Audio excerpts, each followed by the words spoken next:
Okay, so the first two episodes of season 17 of It's Always Sunny in Philadelphia have now released, and I thought I'd give a review because I love the show, but it seems like a really good season so far. I really hope it's like season 16. I enjoyed season 16 because, okay, Oh, It's Always Sunny in Philadelphia. I love this show, but from season 13 to 15, the seasons are just okay. Season 13 is a okay season. It does have one of my favorite episodes. The gang gets new wheels. I do think that is a good episode, but the rest of the season is just okay. Season 14 has okay. It's mostly just okay episodes, and then season 15, I don't enjoy it that much. I will say, I think the season is kind of just like it could have been better, but they spend the whole season in almost the entire season in India. No, Ireland. Sorry, I don't know why I said India. Ireland. I'm not reshooting that. They spend almost the whole season in Ireland, but season 13 was an amazing season. I think it was a great season. Season 16. I don't know what number I said. Season 16 was an amazing season. Besides one episode, Celebrity Booze, the ultimate cash grab, that episode was so hard to finish. I don't really enjoy that episode with Bryan Cranston and Aaron Paul, where they think Aaron Paul is Malcolm from Malcolm in the Middle. But as of right now, the season looks pretty good. So we'll get into first before we get into the first season. We'll go into Abbott Elementary's crossover on the Abbott episode Volunteers, where the gang volunteers at the school for what is community work, but the teachers don't know that. I enjoyed Abbott Elementary. When I had started watching Abbott Elementary, I hadn't seen It's Always Sunny in Philadelphia yet. I started watching Always Sunny in Philadelphia around 2 or 3 years ago. 2023. Reels before season 16 came out. I'm not gonna discuss what grade I was in. Okay, but I was young. It was like 2 years ago, 2023. It was around April. I had started watching it, and I fell in love with the show after the first season of Always Sunny, and I was just like, hey. And then I started watching. Then Abbott started talking about how they're in Philadelphia. I was like, hey, this show takes place in Philadelphia as well. It would be funny if they crossed over. Then 2 years later, here they are. January, they're crossing over.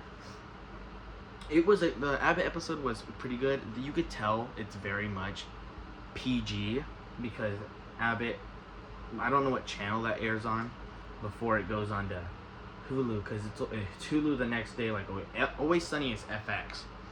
I don't know what Abbott is on. I'm guessing ABC.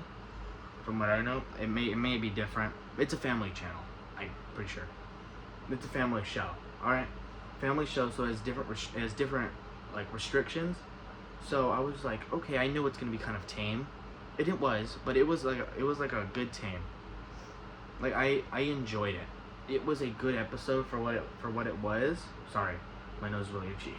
It was a good episode for what it was. Then I was waiting for the Always Sunny episode to come out. So part 1 of the crossover was an Abbott episode, and then the gang is very much like how an Abbott character would be. And then Always Sunny isn't like an Always Sunny episode where the Abbott characters are like how they would be on Always Sunny, where they're meaner, they curse more.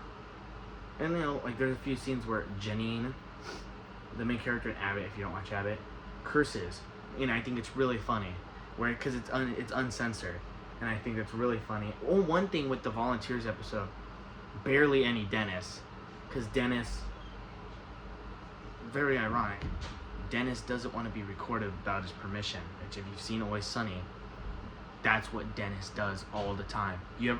Dennis has a camera running in his room all the time for when he has a girl over, but it's recording at all times. So he records people without their permission all the time. Even when a girl does come over, he records them without their permission. So it's really funny, but that they had him do that. But Dennis is barely in the Abbott episode. I was a little bummed out about that, but in the Abbott episode, Charlie and Dee get the spotlight. Charlie learns how to read. I don't think it's gonna stick because it's Charlie. It's his whole character trait being illiterate. And then D, what we find out in this episode, there's Always Sunny boxes. Charlie, Frank, and Mac, and then I have the little people box right here. They're not in their box right now, but yeah. Thought I'd show that. And I have the poster over there for season 7, my favorite season. If you want me to go over Abbott, I probably will. I'll probably just run through the seasons real quick, if you want me to, after season 17's done. But it was very toned down. I do like it though. Like Frank was very good in that episode where he's helping the garden. Then Mac is just helping Ava all the time. And then that was a good episode. I would rate it like an 8 out of 10, maybe a 7.5. The Always Sunny episode comes out. It is months after the volunteers of the gang have visited. She shows footage that didn't make it onto the cameras, and a lot of that footage is more of just like random stuff, and still a lot more D. There's like a whole random part in the episode where they're discussing how the kids don't know what 9/11 is, and I'm just like, okay, I don't really see this as needed. Why did I make that face? I don't know, but I don't see that as needed. They didn't really need it to have that whole conversation, but it did lead to a really cool scene where Mac and Frank are trying to melt a bench with a big thing of fire, and they end up and the whole cafeteria ends up in flames, or a poster ends up in flames, and then they get the teachers. They get Jacob, what's his name? Jacob, Janine, and Barbara to sing "We Didn't Start the Fire," a new version of it, and then they make a whole video about it, and they hate Fall Out Boy, which is really funny. It was a good episode. I feel like it could have done a little more. I do like that in the Abbott episode, there is a raccoon running around. There's a raccoon running around, and it's eating all the garden plants. Frank did that because he's trying to keep Mr. Johnson busy. And I thought that was pretty funny. And then Charlie says he's pretending to learn how to read. But, and then D, it's just hating on Janine the whole episode. That is good. And one of my favorite parts of this is just Dennis. Dennis being Dennis, because normally Dennis would be not like the worst as in he's a bad character, as in the worst as in he's a bad person. Not Glenn Howerton. I don't know if Glenn Howerton's a bad person. I don't know. I don't keep up with Glenn Howerton's personal life. I only do that with Seth Rogen. Alright? Dennis Reynolds is usually the worst person out of the gang. He is a terrible person. He's a manipulator. He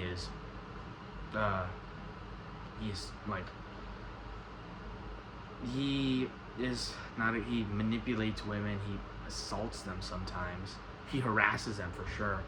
They mentioned in the episode Reynolds versus Reynolds, the serial defense, that Dennis has multiple bench warrants for sexual misconduct. Dennis is not that good of a person. He's really just a bad person. He's a horrid person.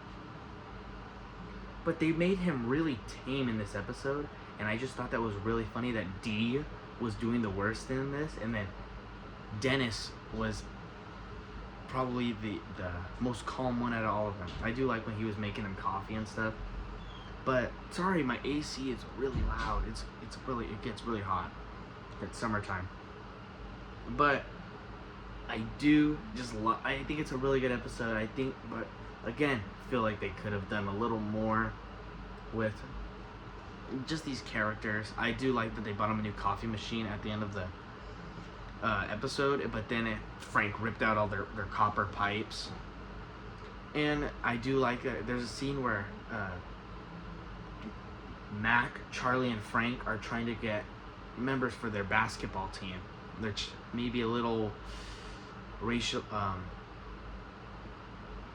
maybe a little racist with what they're doing, which is pretty implied because that's what the gang. Okay, yes, the first episode of It's Always Sunny in Philadelphia is titled "The Gang Gets Racist." Multiple episodes. Mac has done blackface in the show, so it's kind of implied that they're at least a little racist, at least sometimes. But so I wouldn't put it past them that that's why they were doing this. But then they're talking to the kid, and one of the teachers, Jacob, is in the bathroom stall, and he thinks that they're trying to do something to the kid. But then he was like, "Oh, they're just creating a basketball team." He's like, "Oh," he was really relieved. But overall, I think it's a pretty good episode. Solid. I like it more than the Abbott episode, so I would give it probably an 8.5. Now Frank is in a coma. Probably an instant classic of an episode. This episode is really good. So, whole episode starts off with Frank watching Is It Cake? And then Dee, it was digging around in the trash, and she found this invitation to a big party. And then Dee does a whole rant about it. She's like, "Oh, why don't you die already so we can get your money?" If Frank died, I feel like Charlie would get all his money. Because I feel like Frank cares about Charlie more than he cares about Dee and Dennis. Dee and Dennis aren't even his real kids. And this episode does have a kind of a sad scene in it. But I just love this episode so much. Frank's like, "Oh, the party's nothing. They're all stupid. It's all billionaires, good food, good drinks, all this stuff." And then Dee goes, "What do you have in your pockets?" She starts to tickle Frank. He passes out. Cuts to the title card. It's one of the cold openings. He passes out. Frank's in a coma. I love when it does that. It's like, there's an episode called Frank Set Sweet Dee on Fire. He's like, "I'm just palling around with the guys. How's anybody gonna get hurt?" Cuts to the title, Frank Set Sweet Dee on Fire. But this one is Frank's in a coma. And this is the first season where Rob McElhenney is credited as Rob Mack. Because recently on his Instagram, he went over how he's going by Rob Mack because his name is super hard to pronounce for people. And Ryan Reynolds made a whole song called McElhenney, how to pronounce his name. This is a really good episode. I know I've said that, but getting past that, it cuts to them in Charlie's apartment. Why are they there? Frank's in a hospital bed in Charlie's disgusting apartment. And there's a doctor there saying if his heart rate gets under 50, she has to pull the plug. And Dee's like, "No, why me?" It goes through the 5 stages of grief for Dee. Don't ask me what they are. I've already forgotten. I know it's denial, anger, depression, emotions or something, and then acceptance. I don't know either the third one or the fourth one is, but I know it kind of goes like that. It goes through it, and then Dee's all mad. She's like, "Oh, why do I have to do this?" The guys, Charlie Mack and Dennis, they're like, "Oh, we're gonna go get beers and chairs from the bar. We're gonna go to the bar real quick." They go. They're like, "Oh, we're gonna go to that party they were talking about," because they are trying to get Patty's off the ground. Because Patty's, they expected it to be a big bar. The Starbucks of dive bars is how they describe it in the episode. It's not, because it's a 1-star rated bar. They say that in the Abbott episode crossover. A bar in South Philly with a bunch of 1-star reviews. But they go over to the ball. I think it was a ball.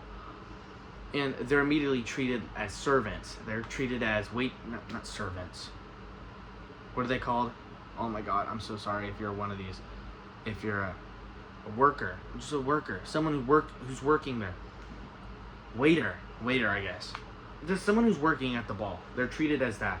They walk over to a table of people, and they're like, "Oh, get me new drinks and desserts and stuff." And they're just listening. They're just doing it.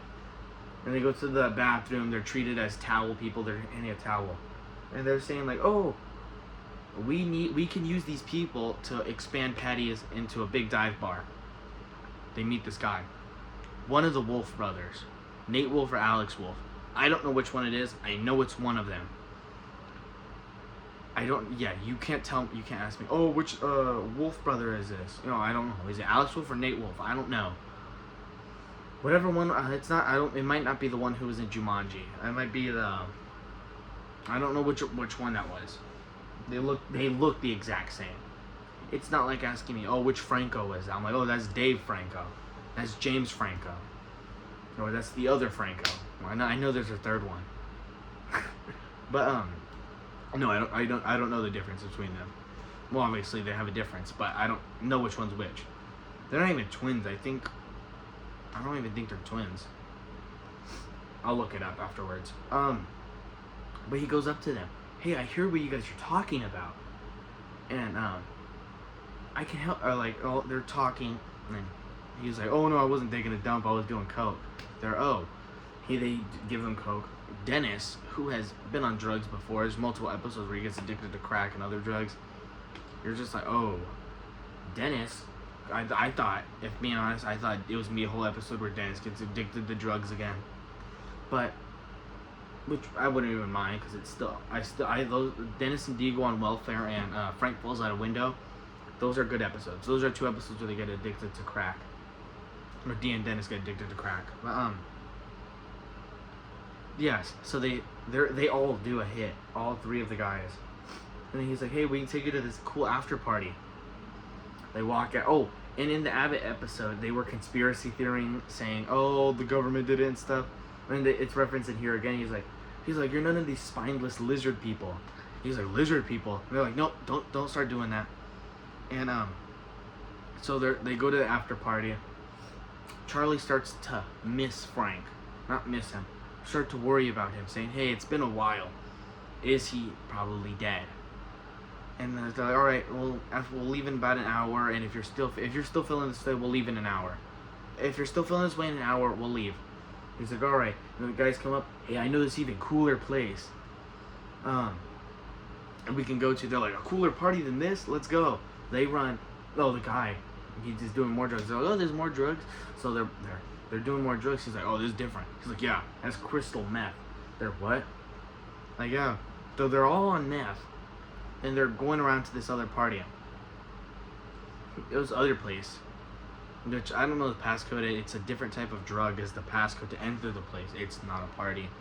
It's just a little place that they do drugs in. They go in. They immediately, I don't know. The guys meets up with this other dude. They kiss. I have nothing wrong with that. 2 guys kissing. I have nothing wrong with that. But it was just funny how they reacted. They're like, oh, he really likes that guy. Huh.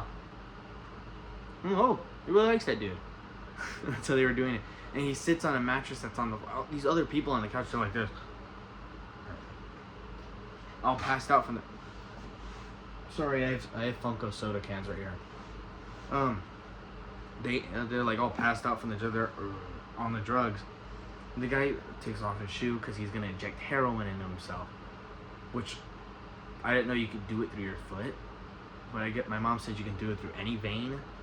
It's really weird. But so they turn around. They're like, oh, we're just gonna leave. They turn around. The guys are like this, fully passed out there. All right, let's go. They go back to the place. Oh, not to mention, Dee.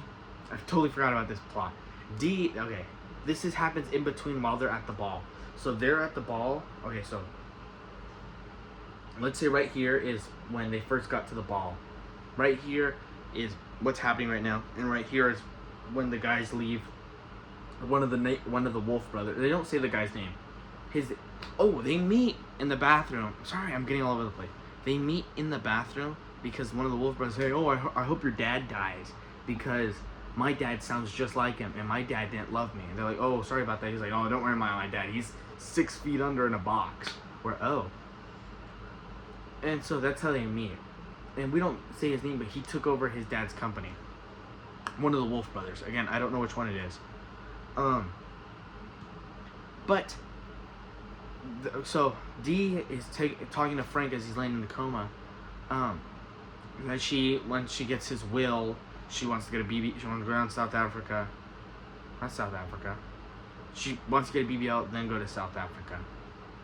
I'm pretty sure that's what she said. Yeah, I think she wanted to destroy on a beach or something. But then she talked about South Africa. I don't know. She said South Africa. I know that. But she wanted to go get a BBL. And that's what she was saying, basically. And with Frank's inheritance money. But later on, she starts digging through his stuff. She's like, "Oh, you don't have anything. Where's all your money?" Because Frank's rich. Frank's rich. She's digging through all his stuff. She was like, "Oh, my most prized possession." Pulls it out. It's a magazine. It's a porno mag. And then later, Dee's laying in her bed. She opens it up, and a little note falls out. It's a little crayon drawing, a little kid bad kid drawing. Kid drawings suck. If my kid ever hands me a note and tells me to put it on the fridge, I'm not putting that on my fridge. No, I'm just kidding. But no, it was a little crayon drawing. It has Frank, and it's holding a little girl's hand. And it says, "To Daddy from D." She starts crying. She goes back to the house. She's crying. The guys come in. And they're, "Oh, why are you crying?" They're like, "Oh," they talk, and then they're like, "Oh, it's time to pull the plug." She's like, "I love you, Dad." First time she says dad since season 2. Because at the end of season 2, it's Dennis and Dee get a new dad, which is just their real dad.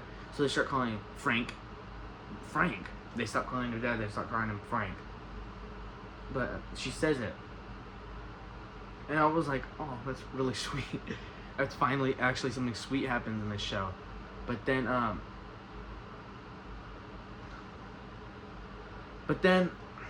she kisses his head. She's like, "It's sweet. Is this supposed to be sweet?" And then finds out it's cake. Because Frank was watching Cake at the beginning of the episode, and it was cake. Alright. Until next time, next week, I will see you guys for the next review for Always Sunny.